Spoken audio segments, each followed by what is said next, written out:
क्यों सहे रूबीना अपने तन, आशिक इन चरण की। ए चरण दूहाक के आए धरे मेरे दिल माए, तो अरश कया दिल मोमिन, तो अरश कया दिल मोमिन, आई न्यामत हक है जाही, आशिक इन चरण की, आशिक की रूह चरण। ए जुदागी क्यों सहे रूबीना अपने तन, ओ आशिक इन चरण की। ए चरण हुए अर्श माशूक, हुआ अर्श चरण दिल एक, ए वाहिदत जुदागी क्यों हुई, ए वाहिदत जुदागी क्यों हुई, जो ताले लिखिए निस्बत, आशिक इन चरण की। मैं हक अरश में जुदे जानती, यावती शब्द में वर्णन, जड़ ले सिर ले ढूंढती, जड़ में सिर ले ढूंढती, हक आए दिल बीच चेतन, ओ आशिक इन चरण की। कहे हुक्म महमत मोमिनो, हके पहुंचाई इन मजल, कहे शास्त्र नहीं त्रेलोक में, कहे शास्त्र नहीं त्रेलोक में, सो हक बैठे रूहों बीच दिल, ओ आशिक इन चरण की, आशिक की रूह चरण। ए जुदागी क्यों सहे रूबीना अपने तन, ओ आशिक इन चरण की। बोलो श्री प्राणनाथ प्यारे की जय, बोलो श्री सतगुरु महाराज की जय, सर्व सुंदर साथ की प्रणाम। प्रणाम जी, बहुत बहुत आभार सुंदर साहब जी। आइए सुंदर साहब जी, एक और भाव सुनेंगे पिंकाबेन के मुखारविंद से। पिंकाबेन। बोलो श्री प्राणनाथ प्यारे की जय। आप सर्व सुंदर साथ की चरण कमल में मेरा कोटा कोटा प्रेम प्रणाम जी। प्रणाम जी सुंदर साथ जी। धन धन सखी मेरे सोई रे दिन, धन धन सखी मेरे सोई रे दिन, जिन दिन पिया जी सो हुआ रे मिलन, धन धन सखी मेरे सोई रे दिन। धन धन सखी मेरी हुई पहचान। धन धन पीऊ पर में भई कुर्बान। धन धन पीऊ पर में भई कुर्बान। धन धन सखी मेरे सोई रे दिन। धन धन सखी मेरे नेत्र अनियाल। धन धन धनी नेत्र मिलाए रसाले। धन धन धनी नेत्र मिलाए रसाले। धन धन मुख धनी को सुंदर। धन धन मुख धनी को सुंदर। धन धन धनी चित चुबायो अंदर। धन धन सखी मेरे सोई रे दिन। धन धन सखी मेरे सेज बिछाई।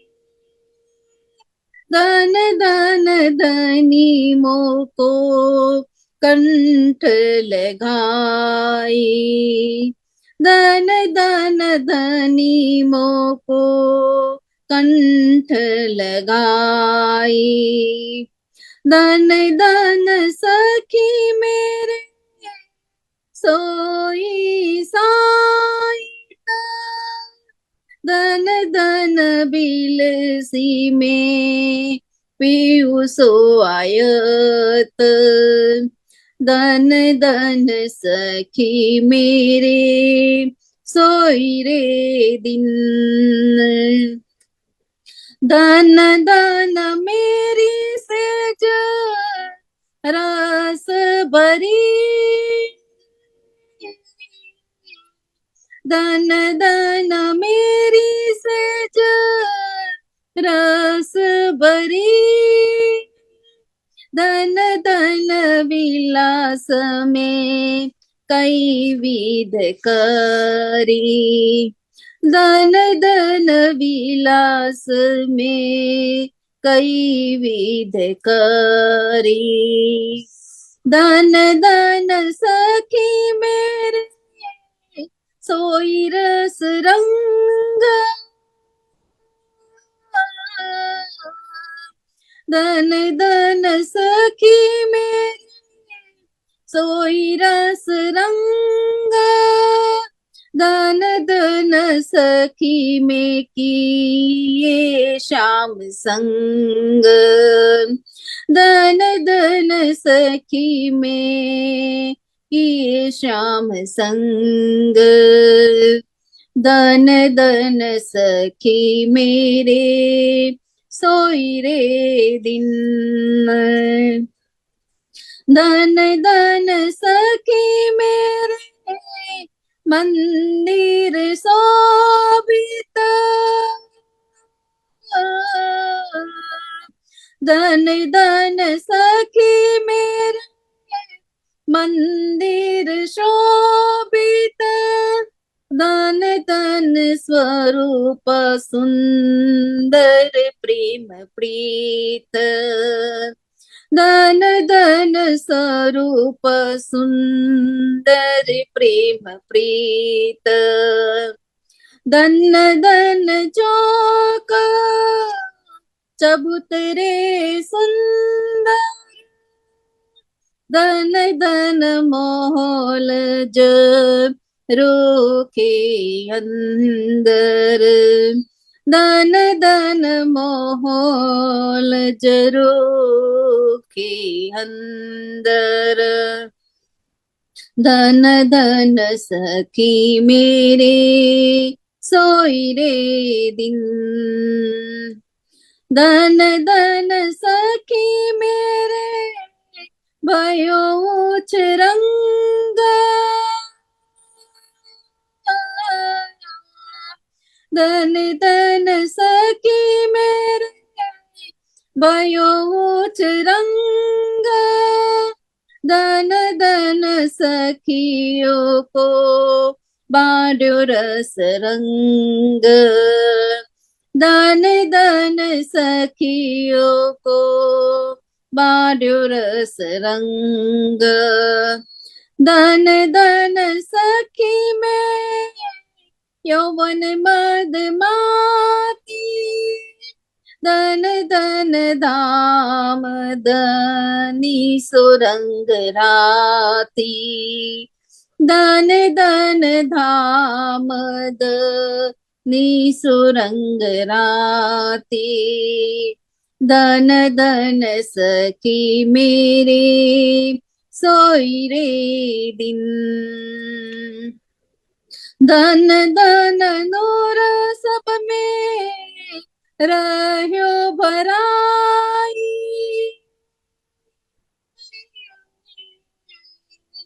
धन धन नूर सब में रह्यो भराई, देखे आत्म सो मुख कहु न जाई, धन धन साथ छक्यो अलमस्त, धन धन साथ छक्यो अलमस्त, धन धन प्रेम माति श्री महामत, धन धन प्रेम माति महामत, धन धन सखी मेरे सोई रे दिन, जिन दिन पिया जी सो हो रे मिलन, धन धन सखी मेरे सोई रे दिन, धन धन सखी मेरे सोई रे दिन। बोलो श्री प्राणनाथ प्यारे की जय। आप सर्व सुंदर साथ के दाम्र हृदय में विराजमान श्री उबल स्वरूप के चरण में मेरा कोटि कोटि प्रेम प्रणाम जी। खूब आभार सभी वाणी गायन करने के लिए। आइए सुंदर साथ जी अब क्लास का प्रारंभ करने के लिए महाराज जी से निवेदन करते थे। महाराज जी प्रणाम जी। बोलो श्री प्राणनाथ प्यारे की जय, धाम के धनी की जय, सर्व सुंदर साथ की जय। आदरणीय शीतल बहन जी का बहुत बहुत धन्यवाद कार्यक्रम का संचालन करने के लिए।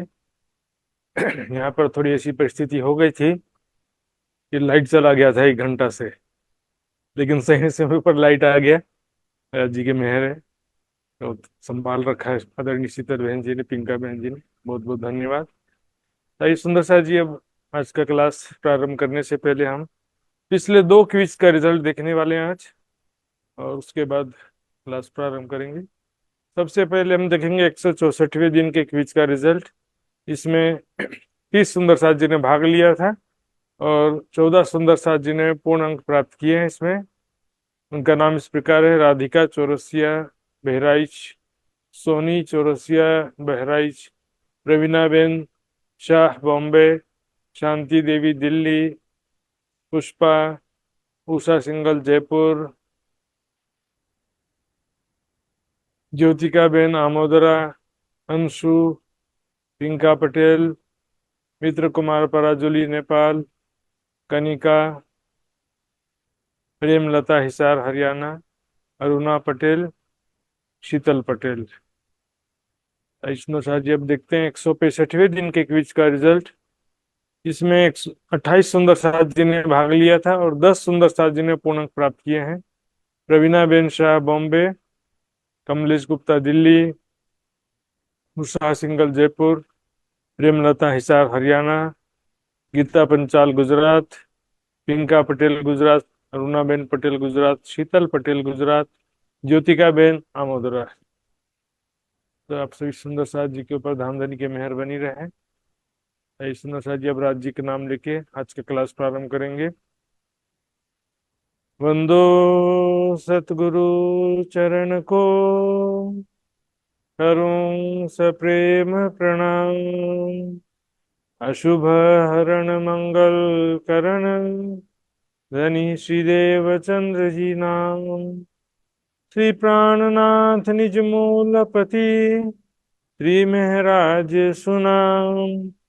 तेज कुंवरी श्यामा युगल को, पल पल करूं प्रणाम, पल पल करूं प्रणाम। खासी उम्मत जो अहमदी, आई अरस से उतर। ताए अपना इलम दे के, ले चल सी अपने घर। ले चल सी अपने घर। यों लिखिया फुरमान में,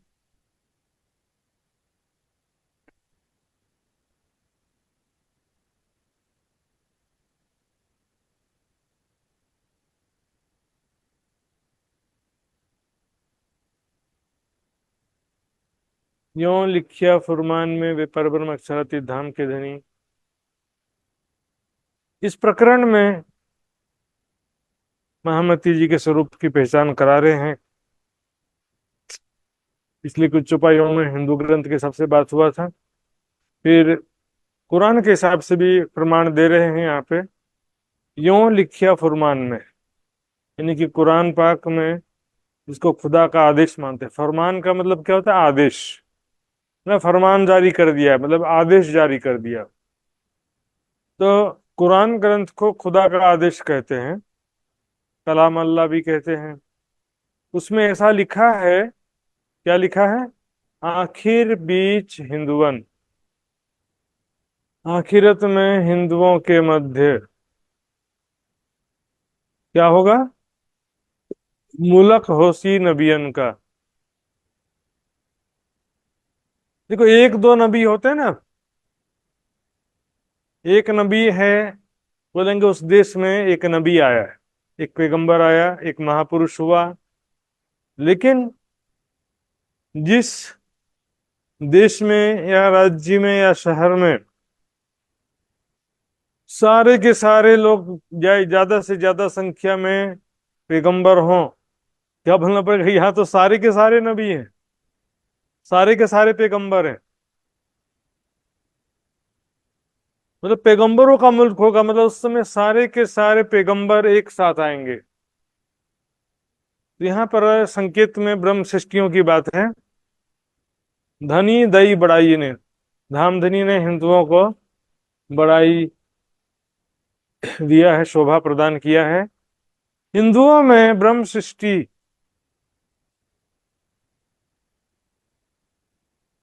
सारे प्रकट हुए, ज्यादा से ज्यादा संख्या में हिंदुओं में आए हैं। और एक एक ब्रह्म सृष्टि के अंदर 10-10 पैगंबरों की शक्ति कही गई। हिस्सा दिमावेश का सिद्धांत के अनुसार भी एक ही समय में अनेकों ब्रह्म मुनियों के द्वारा, सभी ब्रह्म मुनियों के द्वारा जागरण कार्य होना सिद्ध होता है। सुंदर साहब जी, तो क्या होगा कि जब बहुत सारे धर्म प्रचारक हो जाएंगे ना, तो क्या बहुत सारे पैगंबर एक ही समय में हो जाएं, एक शहर में या एक राज्य में 500,000 पैगंबर हो गए, तो क्या बोलेंगे? इसको तो पैगंबरों का ही देश है बोलेंगे ना।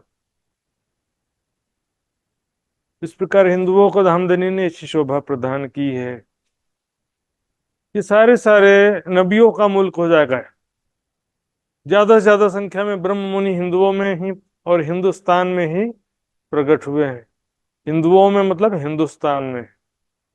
यहाँ पर सारे ब्रह्म सृष्टि जो कि छठे दिन के में क्या कहा गया, छठा दिन मोमिनों का, तो छठे दिन में जितने भी जो ब्रह्म सृष्टि सुंदर साथ सबको पैगंबर कहा गया है। तो इस कारण से क्या कह रहे हैं, पैगंबरों का मूल को हो जाएगा इस समय। सारे ब्रह्म मुनि राज्य का प्रचार करेंगे तो सभी पैगंबर हो गए ना। कुरमान जाहिर पुकारही बीच हिंदुओं भेक होकर। कुरान पाक में जाहिर पुकारही, प्रकट रूप से, प्रत्यक्ष रूप से लिखा है ना। कुरान पाक के अलावा देखेंगे हम तफसीर हुसैनी, क्योंकि कुरान का ही व्याख्या है, कुरान का ही टीका है, इसलिए तफसीर हुसैनी को भी वाणी वितक में कई जगह कुरान लिख दिया है। पर कई बातें ऐसी हैं जो तफसीर हुसैनी में लिखी हैं लेकिन मूल कुरान में नहीं मिलती हैं। तो उसको तफसीर हुसैनी में क्या किया है कि अन्य ग्रंथों से, हदीसों से, दूसरे विद्वानों की किताब से प्रमाण लेकर के भी और उसका निष्कर्ष निकाल के लिखा हुआ है। इसी तरह से हदीसों में भी कई बातें लिखी होती हैं, उसको भी क्या कह देते हैं कि मोहम्मद साहब ने कहा या कुरान में लिखा। लेकिन कुरान और हदीस दो अलग अलग मैटर होता है। कुरान जो है खुदा के आदेश से अवतरित कहा जाता है, जबकि हदीस जो है वो कभी किसी ने मोहम्मद साहब से कोई प्रश्न किया तो मोहम्मद साहब ने उसका क्या जवाब दिया था, या किसी विषय में मोहम्मद साहब ने एक बार ऐसा कहा था, उसको एक हदीस कहते हैं। तो क्या लिखा है कुरान में, बीच हिंदुओं भेक फकर, हिंदुओं के मध्य फकीरी भेष में, विरक्त भेष में पातशाही करसी मोहम्मद। कुरान में लिखा है कि मोहम्मद साहब ही जो है फकीरी भेष में बादशाही करेंगे, किसकी, धर्म की, दीन की बादशाहत करेंगे, मतलब धर्म का नेतृत्व करेंगे। कौन, मोहम्मद आखिरी पैगंबर। यहाँ पर स्पष्ट रूप से लिखा है सुंदर साथ जी, मैंने पहले कई बार बताया है, यहाँ पर आखिरी पैगंबर किसे कहते हैं, मोहम्मद साहब को कहा जाता है। आखिरी पैगंबर देवचंद जी या ईसा रूहुल्लाह या इमाम मेहदी को नहीं कहा जाता है। इनको तो आखिरी पैगंबर का फॉलोवर का कहते हैं। ईसा रूहुल्लाह और इमाम मेहदी को मोहम्मद साहब के ही बताए तरीके पे चलने वाला कहा गया है। वे नया ज्ञान या नई बात के लिए उनको नहीं मान्यता है। तो यहाँ पर देखेंगे आखिरी पैगंबर मोहम्मद साहब ही हिंदुओं में फकीरी वेश में बादशाही करेंगे। सुंदर साथ जी, स्वरूप की दृष्टि से देखेंगे तो एक ही शक्ति 5 बेर आई, यू 5 बेर हम वास्ते सागर में डारिया आप। फिर भी कई विद्वान ऐसे बोलेंगे कि मोहम्मद तो मात्र संदेश वाहक थे, आखिरत में खुदा इमाम मेहदी के रूप में आएंगे, लिखा मोहम्मद साहब ने कहा था, लिखा था, अपना स्वरूप छिपाने के लिए लिखा था। आए रसूल यूं कहिया, काजी आवेगा खुद सोए। रसूल साहब ने क्या कहा कि काजी आएगा, इमाम अल्लाह ताला न्यायाधीश बन करके आएंगे। पर फुरमान यो कहे भी, जिन कोई कहवे दो कहे भी। तो कुरान क्या कहता है कि खुदा और मोहम्मद को दो मत समझो, एक ही है दोनों, जिन कोई कहवे दो। इसी तरह से सुंदर साहब जी, क्योंकि अंदर जो है, अब महामती जी के अंदर राज्य का आवेश है तो उनको और खुदा को अलग अलग ऐसा नहीं मानते ना, उसी तरह से बातें यहाँ पे। लेकिन यहाँ पर कुरान में जो सारी महिमा लिखी है, जो चुपाई में भी जैसी मिल रही है, आखिरत के समय में मोहम्मद साहब का ही सारा, मोहम्मद साहब को ही सारा अधिकार होगा मुक्ति देने का, दोजख से छुटकारा दिलाने का। इमाम मेहदी को अधिकार होगा ऐसा नहीं लिखा है, या ईसा रूह अल्लाह को सारा अधिकार होगा ऐसा भी नहीं लिखा है। मोहम्मद साहब को सारा अधिकार होगा। दूसरा, मोहम्मद जिसकी सिफायत करेंगे वो दोजख से छुटकारा पाकर भीष्ट प्राप्त कर लेगा, है ना। इसमें क्या है, देखिए चुपाई सब देखेंगे। खेल रसूल हुक्मे हुआ, बीच लियाए रसूल फुरमान, आखिर भी रसूल आए के भीष्ट गई सब जहान। रसूल साहब जो है अरब में हमने जैसा समझ लिया है, सुंदर हाजी जी पहले भी मैंने बताया है, 62वें प्रकरण की 16वीं चौपाई में स्पष्ट किया है मैंने, है ना। तो क्या है कि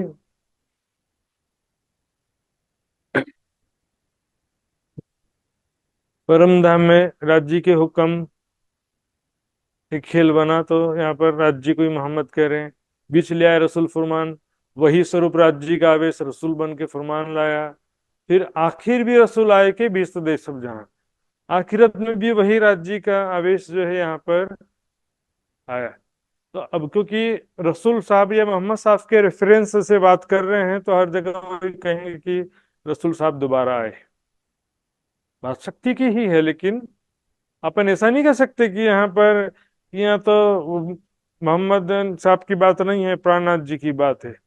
दोनों को अलग अलग करेंगे तो फिर बात ही खत्म हो जाएगी।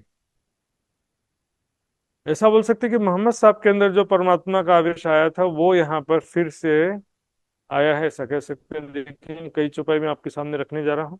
सब बख्तो कहे रसूल अव्वल भी चाकर, अव्वल में भी, बीच में भी, आखिर में, हर समय में रसूल साहब कहा गया।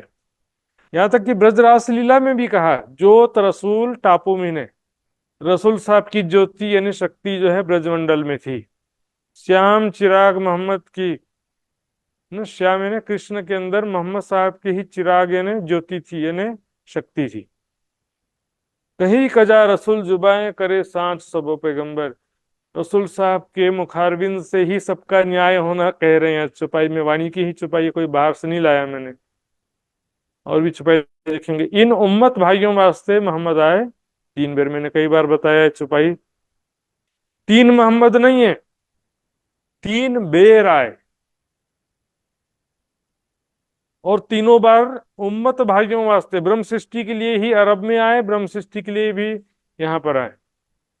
3 बार आए, 3 अलग अलग मोहम्मद नहीं। ये तो बसरी मोहम्मद अलग है, मलकी मोहम्मद अलग, हक्की मोहम्मद ऐसा कोई शब्द वाणी में है भी नहीं। बसरी सूरत, मलकी सूरत, हक्की सूरत ऐसा होता है। मलकी मोहम्मद अलग और हक्की मोहम्मद, ये वाला मोहम्मद नहीं है, ये वाला मोहम्मद है। आखिरी मोहम्मद है, पहले वाला मोहम्मद नहीं है, ऐसा अर्थ नहीं होता सुंदर शाह जी। 3 बार, जब एक ही शक्ति 3 बार आई है तो ये नहीं वो नहीं, नहीं कह सकते। ये तीनों सूरत हैं एक, स्व रसूल तीनों स्वरूप विषेक, तीनों सूरतें एक है सुंदर शाह जी। अव्वल आखिर कयामत लग, कया नूर चढ़ता नबी का। अव्वल से यानी कि अरब से लेकर आखिरत कयामत तक नबी का नूर चढ़िया, मतलब उनकी शक्ति बढ़ते जा रही है, ज्ञान की शक्ति, और उनके द्वारा जो कार्य है, ज्ञान का प्रकाश जो है बढ़ते जा रहा है। खाली ना जमाना मोहम्मद बिना, कोई जमाना मोहम्मद के बिना है ही नहीं कह रहे।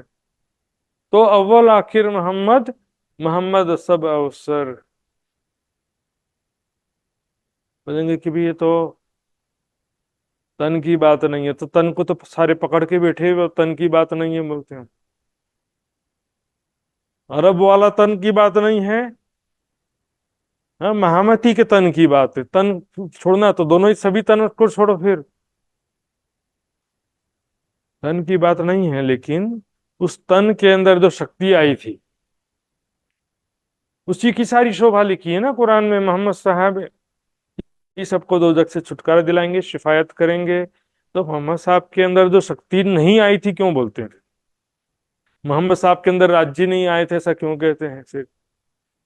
हाँ, वही मोहम्मद साहब के ब्रजरास में जो शक्ति थी राज्य की, वही अरब में आई, ब्रजरास लीला खेल के आए बरा अरब शम। फिर वही शक्ति यहाँ पर राज्य का आवेश वही है। बोलेंगे कि ऐसा नहीं। पहले कई बार चौपाई बताया मैंने, 5 रोज रब के, 5 दिन राज्य के ही हैं। पीयूं 5 बेर हम वास्ते सागर में डारी आप, यहाँ पर स्पष्ट रूप से पीयू शब्द है।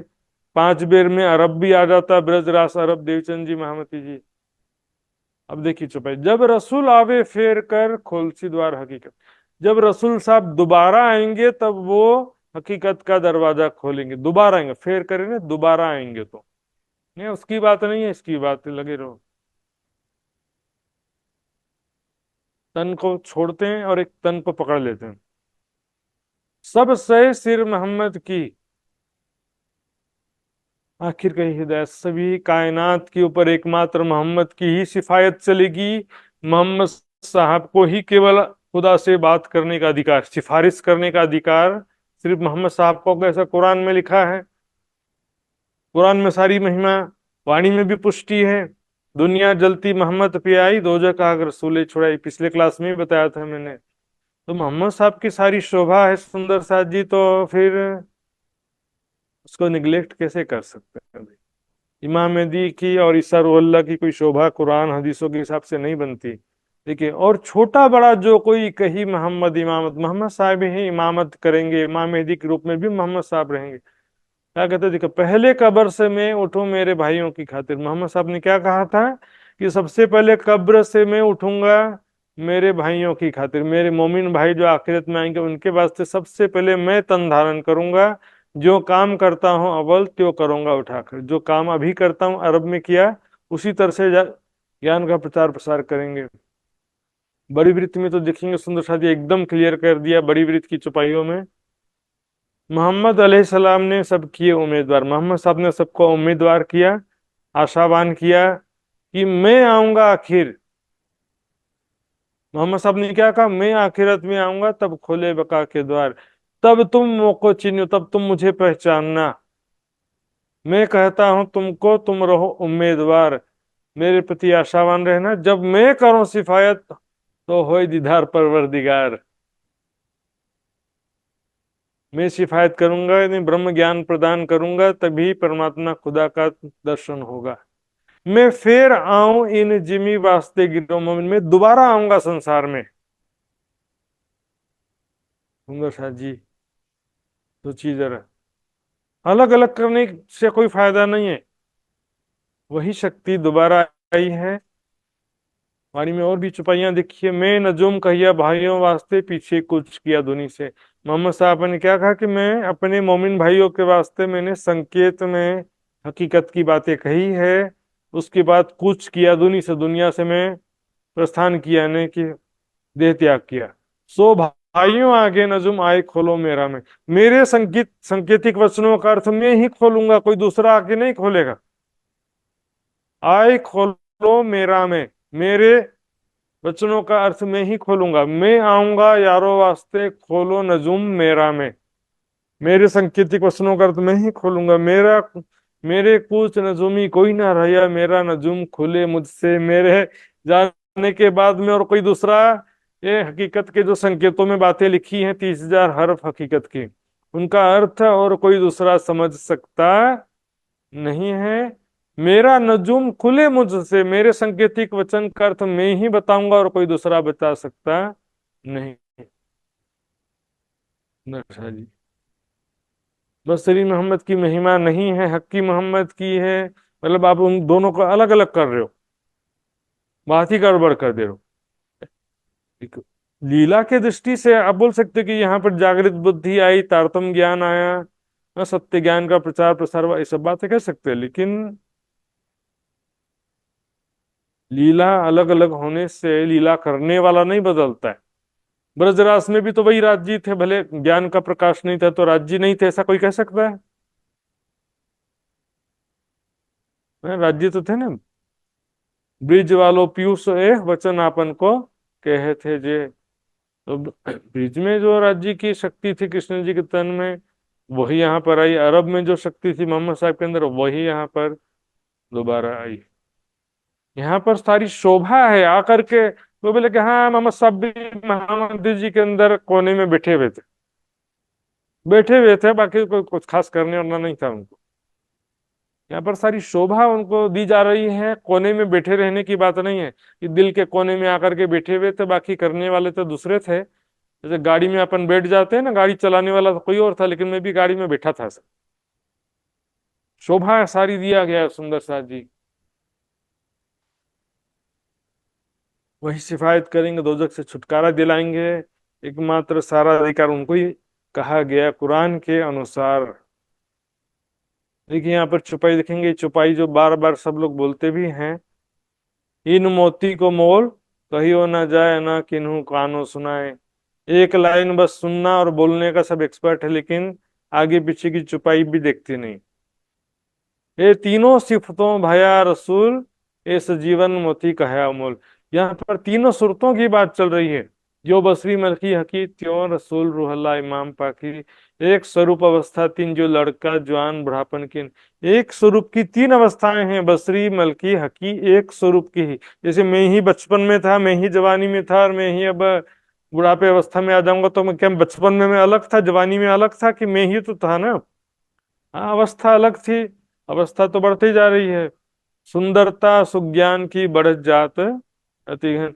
यहाँ पर क्या करे, तीनों सिफ्तो भया रसूल ए सजीवन मोती कहे अमूल।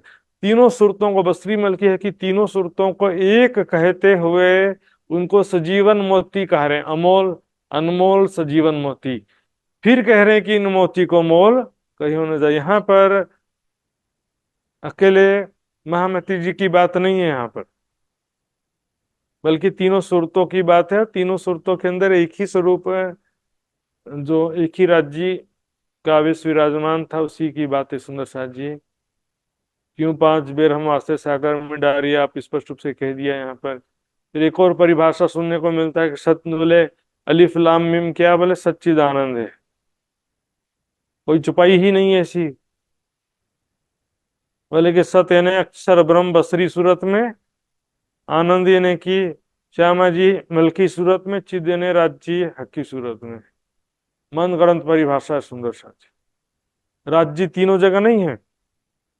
हाँ, राज्य सिर्फ क्या हकी सूरत में सिर्फ राज्य है। हाँ, श्यामा जी क्या बस देवचंद जी के अंदर बस श्यामा जी है, ये परिभाषा नहीं है। वाणी में क्या कहते हैं, अल्लफ कया मोहम्मद को रू अल्लाह सलाम, मीम मेहदी पाक से तीनों एक कहे अल्लाह का। बसरी सूरत मोहम्मद को अलफ कहा, रू अल्लाह को ईसा कहा, लाम कहा, ईसा रू अल्लाह को लाम कहा, और मीम मेहदी पाक से इमाम मेहदी को मीम कहा। अलफ लाम मीम में से होता, सच्चिदानंद की तो बात ही नहीं है इसमें कुछ भी। तीन सूरतों की बात है सुंदर साथ जी। आइए फिर से एक बार चौपाई देखेंगे। बादशाही करसी मोहम्मद आखिरी पैगंबर, हिंदुओं के बीच फकीरी वेश में मोहम्मद साहब बादशाही करेंगे, ऐसा लिखा है यहाँ पर। जो भी चौपाई मोहम्मद की तारीफ में लिखी तो क्या बोलेंगे, नहीं वो अरब वाले मोहम्मद की बात नहीं है, हक्की मोहम्मद की बात है। दोनों अलग अलग कर दी, न कुरान को कभी समझा, न हदीसों को, न वाणी को। यहाँ पर सुंदर साथ जी कुरान के अनुसार मोहम्मद साहब की ही महिमा सर्वोपरि है। और कुरान के अनुसार महामती जी की महिमा तभी होती है जब मोहम्मद हक की सूरत कहते हैं। इमाम मेहदी, आप कितना भी जोर लगा लो, इमाम मेहदी इमाम मेहदी, कुरान हदीसों के हिसाब से इमाम मेहदी एक मात्र मोहम्मद साहब के मात्र फॉलोवर हो जाते हैं और कुछ नहीं होते। तो खुदा करके नहीं लिखा है इमाम मेहदी को कहीं भी। इमाम मेहदी को क्या, मुजद्दिद दीन इस्लाम, धर्म सुधारक, मोमिनों की रक्षा करेंगे, दज्जाल से लड़ाई करेंगे, बस यही सब लिखा हुआ है। उसमें मोहम्मद साहब के ही एक फॉलोवर होंगे, ऐसा लिखा है इमाम मेहदी। मोहम्मद साहब ही दोजख से छुटकारा दिलाएंगे, और सारी दुनिया जब जलते हुए मोहम्मद साहब की शरण में आएगी तब वही छुटकारा दिलाएंगे, ऐसा लिखा है। तो हक्की सूरत, मोहम्मद ही हक्की सूरत के रूप में आए, ऐसा कहने से महिमा बढ़ती। और वितक में भी देख लिए, जो भी मुसलमान भाई दिल्ली के बाद में मिले हैं, क्या कहा है, प्राणनाथ जी को क्या कहा उन्होंने, मैं तो अल्लाह का रसूल देखा हूं ऐसा करके, खुदा का रसूल देखा हूं ऐसा करके कई कई मुस्लिम भाइयों ने ऐसा कहा।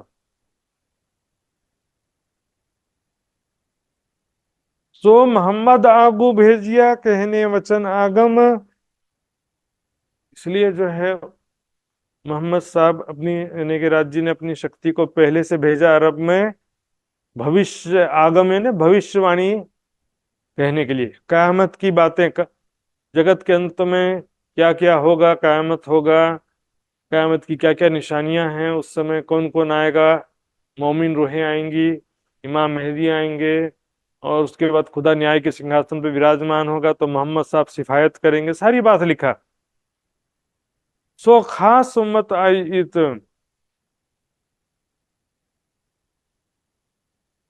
ये जो लेने आए हम। तो जो कुरान में मोहम्मद साहब ने कहा था कि मोहम्मद के भाई मोमिन आखिरत में आएंगे, जो लिखा था, प्रसंग फिर से याद दिलाऊं क्या। अबू जर ने पूछा ना कि क्यों दुखी हो? तो मोहम्मद साहब ने कहा कि मैं अपने लिए दुखी नहीं हूँ, मेरे मोमिन भाइयों के लिए दुखी हूँ। तो क्या बोले, वो मोमिन भाई कहाँ पर है? बोले नहीं, अभी नहीं है, वो आखिरत में आएंगे, आखिरत में आएंगे। उन आखिरत में आने वाली मोमिन भाइयों के लिए हक की सूरत के रूप में आए हम। ये शब्द सारे मोहम्मद आए पहले किया पुकार। मोहम्मद साहब ने सारी बातें पहले से ही आकर के पुकार किया, सबको सूचना भिजवाया, मैसेज भिजवाया कि भी मैं अल्लाह का रसूल हूँ, खुदा का दर्शन करके आया हूँ, खुदा ने मुझसे वादा किया है आखिरत में ऐसा ऐसा होगा वैसा होगा। अपना स्वरूप को छिपाया उन्होंने, इतना जरूर। लेकिन आज भी देखिए, जो मुसलमानों में भी कई फिरके होते हैं, तो शिया और सूफी मत में मोहम्मद साहब को भी पूज्य माना जाता है, सुन्नी में नहीं। शिया और सूफी लोग क्या करते हैं, जो मदीने में मोहम्मद साहब की दरगाह है, समाधि है उनका, वहां जाके मत्था टेकते हैं। जबकि सुन्नी क्या कहेंगे कि ना, एक खुदा के सिवा कोई इबादत के लायक नहीं है। तो बोलेंगे ना, इधर मोहम्मद साहब की दरगाह में मोहम्मद साहब की भी पूजा नहीं करना हमको, ऐसा कहेंगे वो। तो हाय पहले किया पुकार, मोहम्मद मेहंदी रू वाला आखिर वाही सिर मुद्दन। तो उन्होंने कुरान में जो जाहिरी वर्णन के हिसाब से कहा, अपने स्वरूप को छिपाते हुए, कि आखिरत में एक तो मोहम्मद मेहंदी साहिबुज्जमा आएंगे, दूसरा ईसा रू अल्लाह आएंगे, और उनके हाथ में ही सारा मुद्दा रहेगा। कौन सा मुद्दा रहेगा?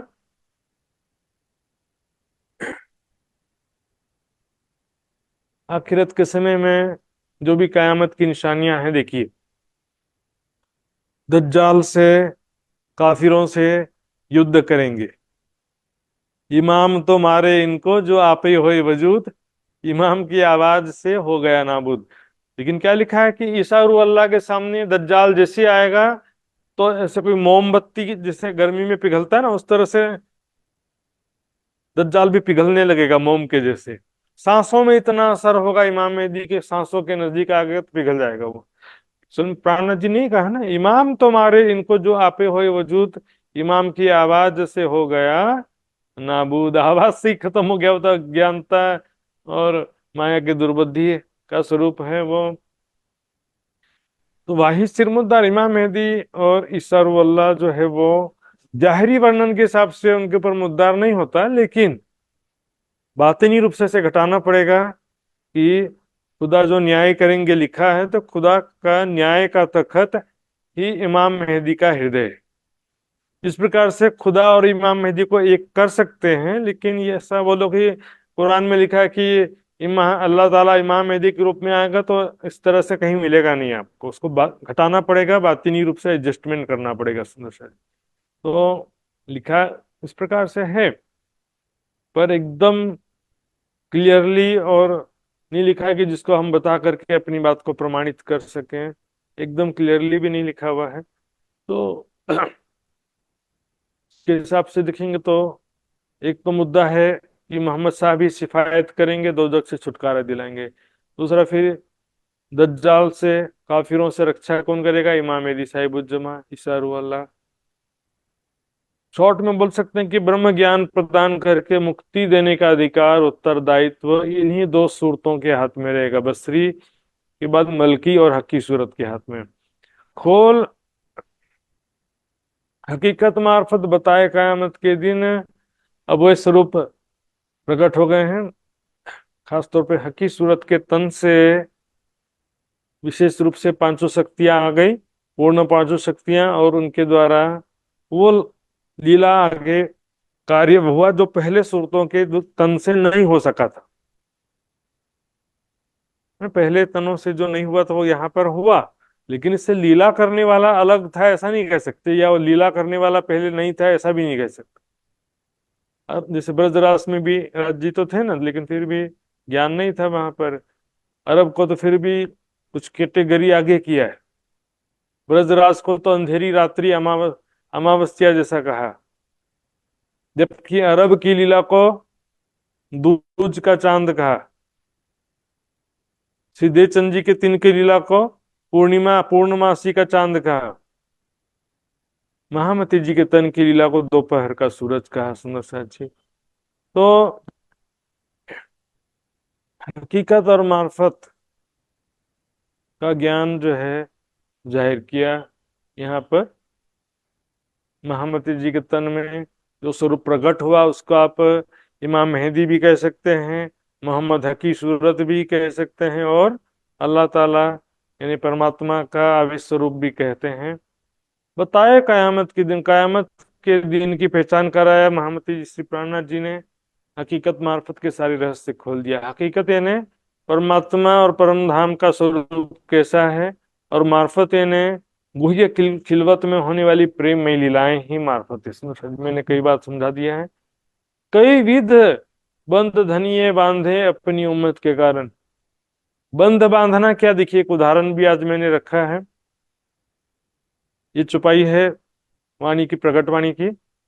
जब देवचंद जी ने कहा कि हम आए हैं इतने काम ब्रह्म सृष्टि लेने घर धाम, तब गांग जी भाई कहते हैं कि ब्रह्म सृष्टि भी धरे मोह के आकार, तो इतावसी कौन प्रकार।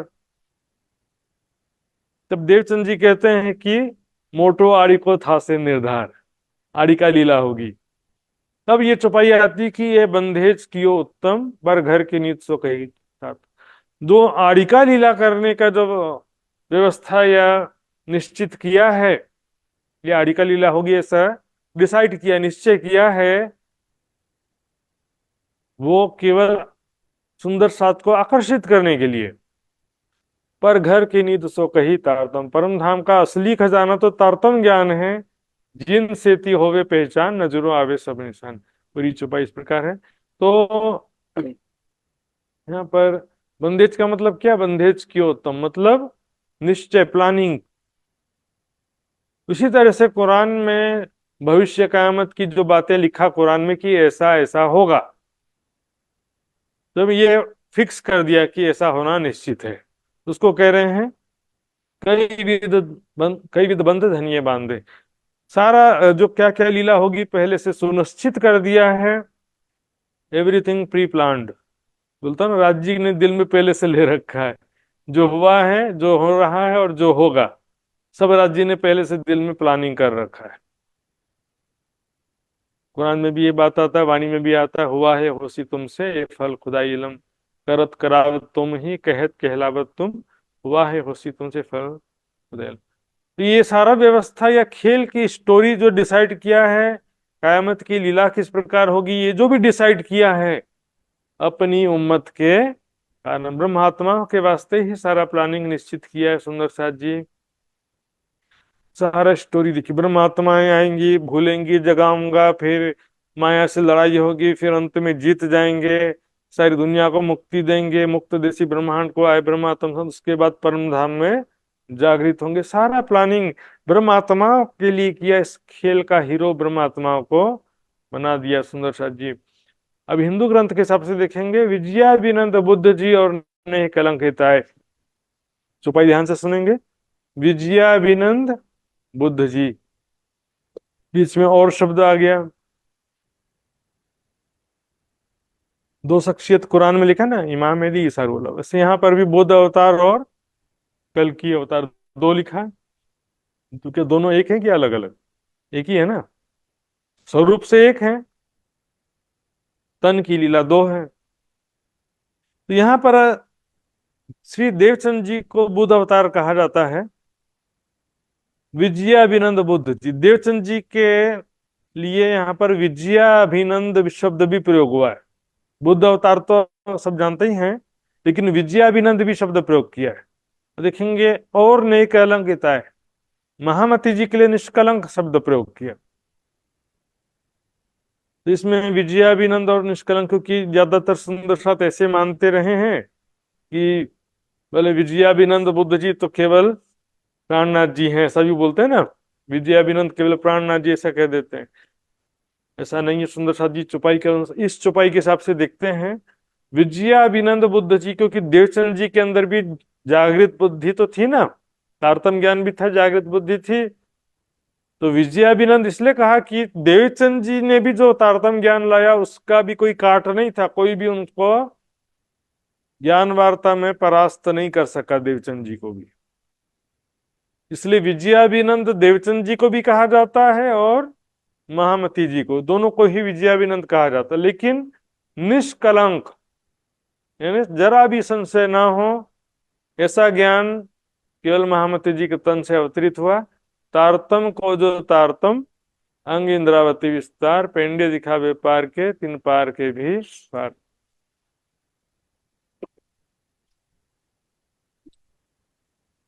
तो दो अवतार यहाँ पर कह रहे हैं, विजयाभिनंद बुद्ध जी यानी बुद्ध अवतार श्री देवचंद जी, और निष्कलंक यानी निष्कलंक स्वरूप बुद्ध निष्कलंक स्वरूप, और कल्कि अवतार भी बोलते हैं महामती जी। कई लोग बोलेंगे कल्कि अवतार प्राणनाथ जी, ऐसा भी बोल देते हैं, या बुद्ध निष्कलंक अवतार प्राणनाथ जी। प्राणनाथ जी तो देवचंद जी के तन में भी, बुद्ध अवतार के अंदर भी प्राणनाथ है और निष्कलंक स्वरूप के अंदर भी प्राणनाथ हैं। तो प्राणनाथ जी को निष्कलंक अवतार केवल प्राणनाथ जी को नहीं कह, मतलब मेराठ ठाकुर को नहीं कह सकते, सॉरी मेराठ ठाकुर को कह सकते हैं, प्राणनाथ जी को नहीं कह सकते, क्योंकि प्राणनाथ तो निज मूल पति मूल स्वरूप को कहा जाता है ना।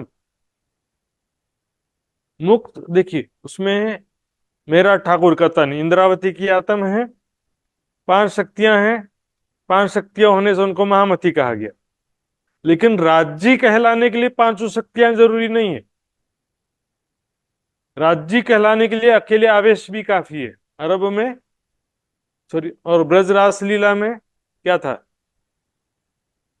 पांचों शक्तियां तो नहीं थी वहां पर, फिर भी राज्य कहा गया ना। तो राज्य यानी प्राणनाथ जी एक अलग विषय, केवल आवेश होने से भी राज्य कहलाते हैं, पांचों शक्तियां होने से महामती कहलाते हैं।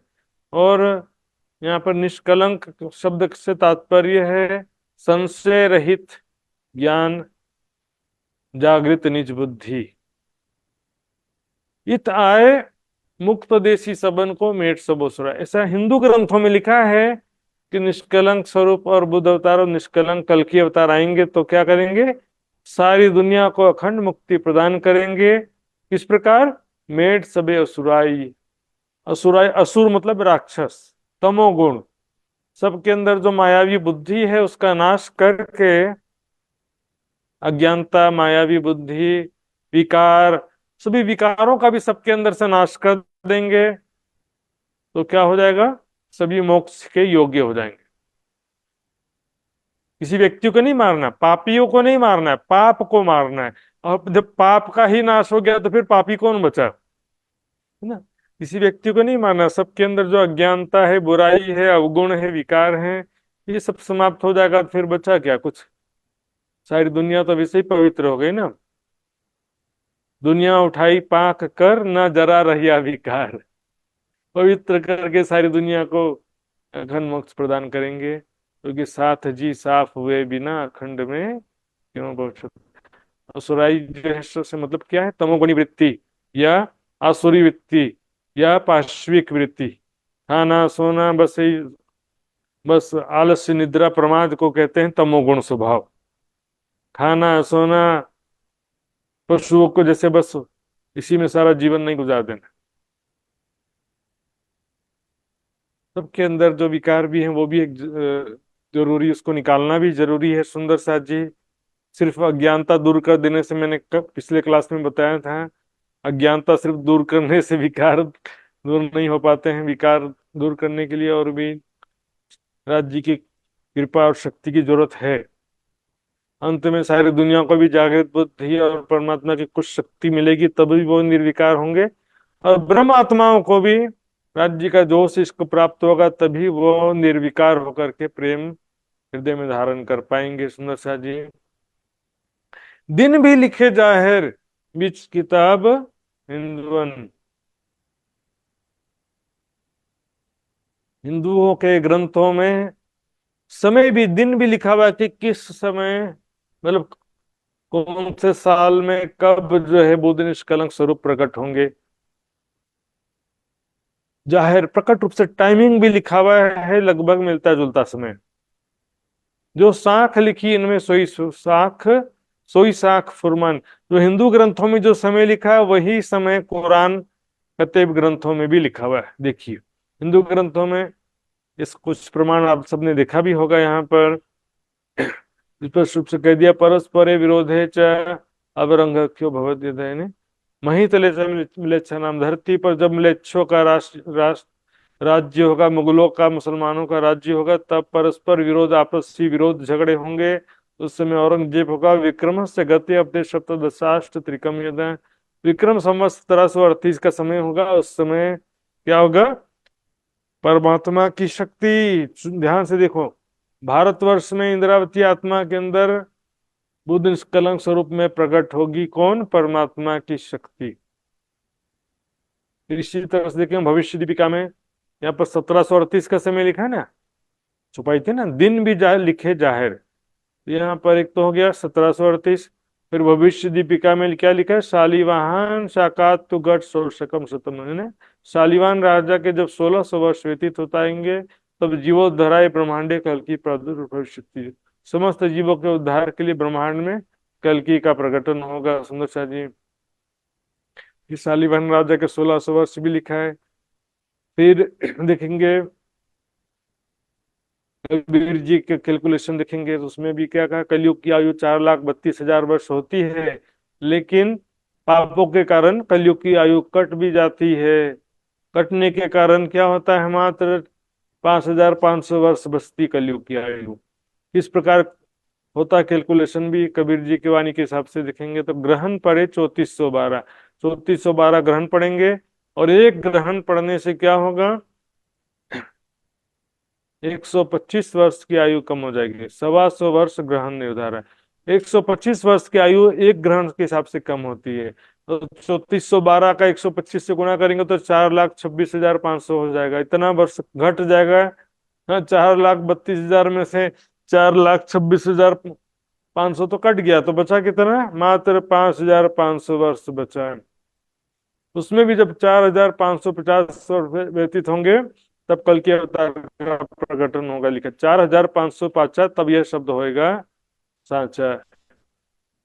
इसी तरह से बुद्ध गीता में क्या लिखा है? कलयुग के प्रारंभ में ही विद्याविनंद बुद्ध जी का स्वरूप प्रकट होगा। दूसरे ग्रंथों में क्या लिखा है? कलयुग के अंत में होगा। तो यहाँ लिखा है कलयुग के प्रारंभ में होगा। क्यों ऐसा मतभेद हो गया? कि पापों के कारण कलयुग के प्रारंभ में ही अंत आ जाएगा। प्रारंभ और अंत एक ही है। देखने में 4,32,000 दिखेंगे तो प्रारंभ है, लेकिन पापों के कारण आयु घट करके देखेंगे तो फिर अंत आ गया। इसी तरह से लिखा, जब देव मंदिर तीर्थ स्थानों का पतन होने लगेगा तब इस जगत में बुद्ध स्वरूप प्रकट होंगे। इस तरह से जो गुरु ग्रंथ साहिब में भी एक बात लिखी हुई है, नेह कलंक होए उतर सी महाबली अवतार, संत रक्षा जुग जुग करे दुष्टा करे संहार। दुष्टों का संहार करेंगे, लेकिन दुष्टों का संहार किसका करेंगे? सबके अंदर जो बुराई है, मायावी विकार, वही माया का नाश करना है। इस तरह से यही टाइमिंग कुरान पाक में भी लिखा है, तुमसे एक दिन का वायदा है जिससे एक एक घड़ी पीछे न रहोगे न आगे बढ़ोगे। एक दिन का वादा मतलब कल का वादा। फिर कह रहे हैं देखो उसने कल के लिए क्या भेजा है। तो एक दिन और कल से क्या लगाते हैं? एक दिन और एक रात व्यतीत होने पर कल आएगा। तो एक दिन के विषय में क्या लिखा है? कि तुम्हारे एक दिन तुम्हारे हिसाब के मुताबिक 1,000 वर्ष के बराबर है। ठीक है। और एक रात यानी कद्र की रात 1,000 महीने से बेहतर कही गई। ये दोनों को मिलाएंगे तो लगभग 11वीं सदी का समय कयामत में जाहिर होना सिद्ध होता है। तो 11वीं सदी जो इस्लाम के अनुसार 11वीं सदी है, वही हिंदुओं के हिसाब से 1738, 1735 और 1600 शालिवाहन राजा के जो है, तीनों समय एक ही है, एक ही टाइम है तीनों का। कई भी धनी है ऐसा लिखिया देने चौदह तब कोई मान। इस तरह से धार्मिक ग्रंथों में स्वयं अक्षरातीत परब्रह्म ने ऐसे अनेकों प्रमाण लिखा ताकि देने चौदह तब कोई मान, सारी दुनिया को एक परमात्मा पर विश्वास हो। जो बुद्ध निष्कलंक स्वरूप में प्रकट होंगे परब्रह्म, उनकी सब पहचान कर सकें, जगत के अंतिम समय की पहचान कर सकें, और फिर बुद्ध निष्कलंक स्वरूप के चरणों में आकर के ब्रह्म ज्ञान प्राप्त कर सकें। सो धान धनी इताए के कराई सबो पहचान। आ गया ना? लोग सोचते हैं बस दर्शन कर लो बुद्ध निष्कलंक स्वरूप का कल्याण हो जाएगा। दर्शन करने की बात तो सुंदर साथ जी ऐसी है सिर्फ दर्शन करने की बात नहीं है, उनके चरणों में आकर के ब्रह्म ज्ञान प्राप्त करेंगे तब कल्याण होगा। दर्शन तो प्राणनाथ जी का बहुत लोगों ने किया होगा, सिर्फ दर्शन करने से कल्याण नहीं होता है। और आज हम कहाँ किसका दर्शन करें? ब्रह्म ज्ञान के द्वारा दर्शन करना है। हक इलम से होते अर्श का दीदार, धाम धन हिताय के कराई सबो पहचान, सबको पहचान करा रहे हैं। बुद्ध निष्कलंक स्वरूप में प्रकट हुए, जागृत बुद्धि तारतम ज्ञान के स्वरूप में प्रकट हुए सुंदर साथ जी। पिछले क्लास में मैंने बहुत सारे प्रमाण दिखाया था कि ज्ञान स्वरूप में प्रकट होंगे, उस ज्ञान को प्राप्त करके तुम भी ज्ञान स्वरूप हो जाना। और बुद्ध गीता में एक जगह लिखा है कि वाणी में भी आता है, ज्ञान प्राप्त करके सारी दुनिया ज्ञान स्वरूप हो जाएगी। पीछे 14 तबक में जाहिर हो सी आखिर, आखिरत के समय में ये जो बुद्ध निष्कलंक स्वरूप प्रकट हुआ, इसका नाम से भी स्पष्ट है कि जागृत बुद्धि तारतम ज्ञान का स्वरूप है, ब्रह्म ज्ञान का स्वरूप है। 14 तबक के 14 लोकों के समस्त मनुष्यों प्राणियों को एक परमात्मा पर बुद्ध निष्कलंक स्वरूप पर विश्वास दिलाने के लिए सारे प्रमाण ग्रंथों में लिखे। या कुरान या पुराण एक कागज दऊ प्रमाण, या के मगज मैंने हम पास अंदर आई खोले श्री प्राणनाथ। तो धाम धनिताय के कराई सबो पहचान, सो यो साख आतम देव ही वचन आगम के देख। आगम ने भविष्यवाणी के उन वचनों को देखने पर हमारा हृदय साक्षी देता, हाँ ये बात सही है। कुरान के अन्य हिंदू ग्रंथों के जब प्रमाण हम देखते हैं, क्या छुपाइए वितक में, जाके सुने पतीजे मन, हृदय द्रवित होता है, हृदय में विश्वास आता है, तो ये बात प्रमाणित होती है सुंदर सा जी। इन भविष्य वचनों को, भविष्य वाणी को देखने से क्या होता है, हमारा अंतस्करण साक्षी देता है कि हाँ प्राणनाथ जी जो बात कह रहे हैं वो सत्य है। नहीं तो सिर्फ प्राणनाथ जी ही जो या वाणी में जो बात लिखी हो और अन्य ग्रंथों से प्रमाणित ना हो, तो फिर उसके विषय में थोड़ा शंका बना रह सकता है सुंदर साथ जी। देने ईमान सबन को यूं वेद वेद लिखे विषय, सबको विश्वास दिलाने के लिए ही हुक्म वेद कतेब में लिखे लाखों निशान लिखा सुंदर साथ जी। अनेक प्रकार से प्रमाण साक्ष्यां लिखा। श्री महामत कहे धनी धाम के मुझसो क्यों मिलाप, महामती जी कह रहे हैं, इंद्रावती की आत्म कह रही है, स्वयं धाम धनी अक्षरातीत ने मुझसे मिलन किया, मिलाप किया, अर्थात मेरे हृदय में आवेश स्वरूप से आकर विराजमान हो गए मेरे हृदय में। सिर्फ आवेश स्वरूप नहीं, जागृत बुद्धि तारतम ज्ञान हुक्म, सब शक्तियां, पांचों शक्तियां आ गई। धनी जी को जोश, आत्म दुल्हन नूर हुक्म बुद्ध मूल वतन, ये पांचों मिल भई महामत। मुझसे क्यों मिलाप, आखिर सुख इन साथ में मोहे कर थापी आप। यानी कि थापी का मतलब क्या होता है, स्थापित करना, स्टेबल करना।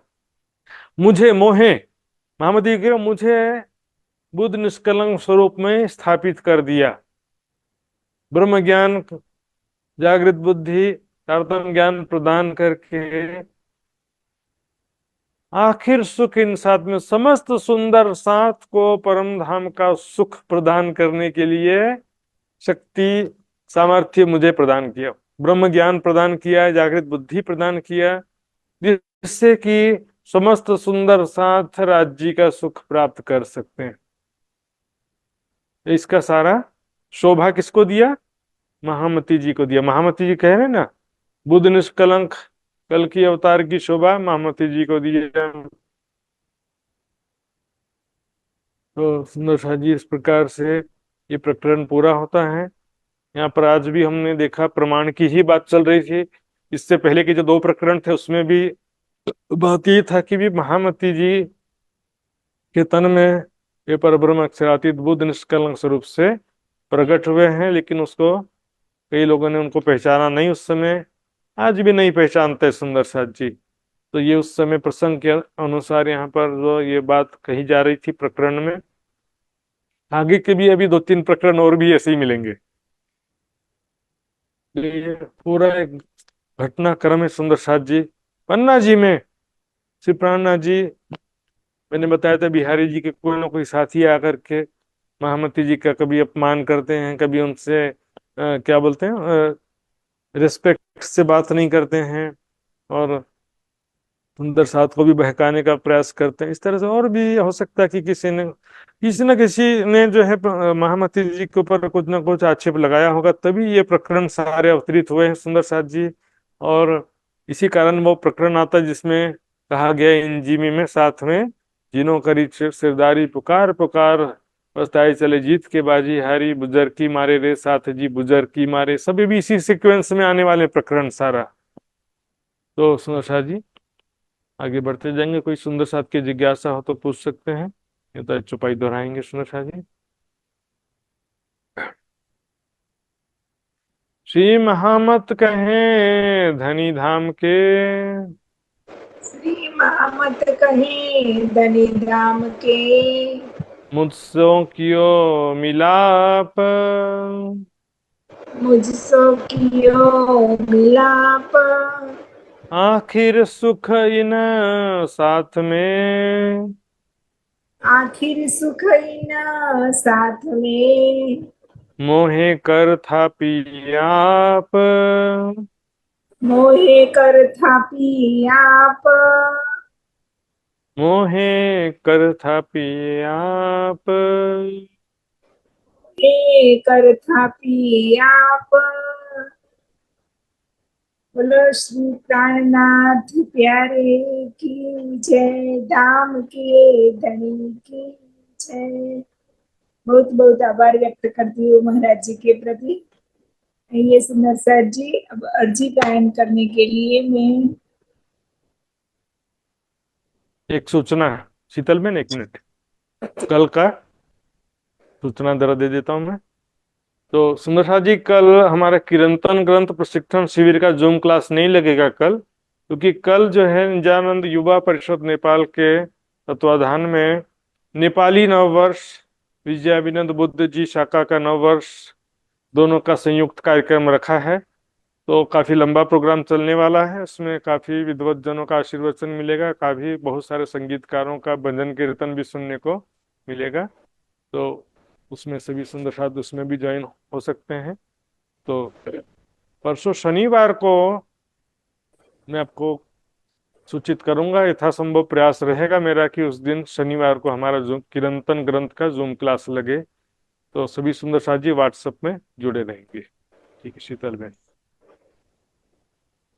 ये सुंदर सर जी अब अर्जी गायन करने के लिए मैं पिंका बहन से निवेदन करती हूँ। पिंका बहन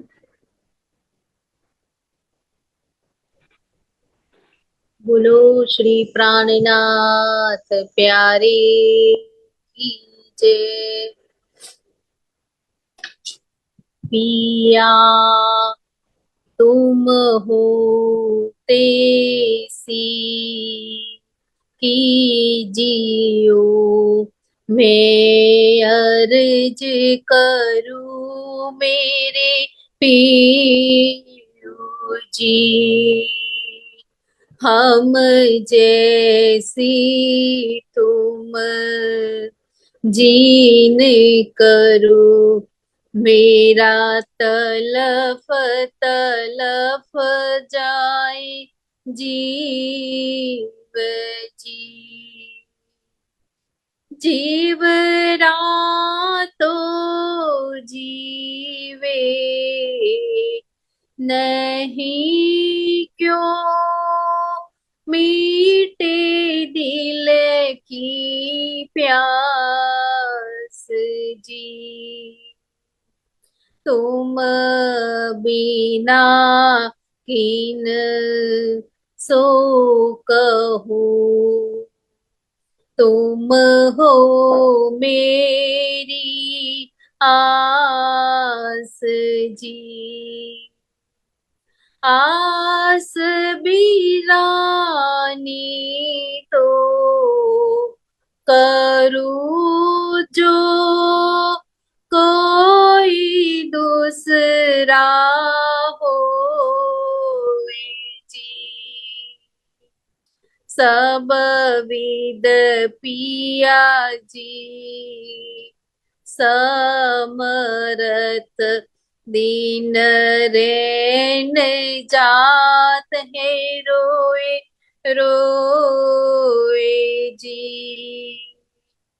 जन्म अंधी जो मैं होती सो क्यों देखूनी के कर जी। जब तुम आप दे खाऊंगी तब देखूंगी नैना नजर जी। ये पुकार पिया जी मेरी सोने के ढील करो अब जीने जी। खीन खीन खबर जो लीजियो मैं अर्ज करूँ दुल्हीन जी। एती अर्ज में तो करूँ जो बीच पड़ी अंतराय जी। सो आड़ी अंतराय टाले के दुल्हा लीजे कंठ लगाए जी। कंठ लगाए कंठ सो पिया कीजे हास विलास जी। वारणे जाए श्री इंद्रावती पिया राखो कदमों के पास जी। तुम दुल्हा में दुल्हीन और न जानू बात जी। इश्क सो से वाकरू सब अंगों साख्यात जी। सदा सुख दाता श्री दामदनी में कहा कहो किन सो बात जी। श्री महामति युगल स्वरूप परवारी अंगना बलि बलि जात जी। सदा सुख दाता श्री दामदनी में कहा कहो किन सो बात जी। श्री महामति युगल स्वरूप पर वारी अंगना बलि बलि जाए जी। बोलो श्री प्राणनाथ प्यारे की जय। प्रेम प्रणाम जी। सर्व सुंदर साथी चरण कमल में राम जी, बहुत बहुत आभार सुंदर साथ जी। अब हम क्लास का समापन करते हैं। बोलो श्री प्राणनाथ प्यारे की जय, दाम के गणी की जय, सर्व सुंदर साथ की जय। प्रणाम जी।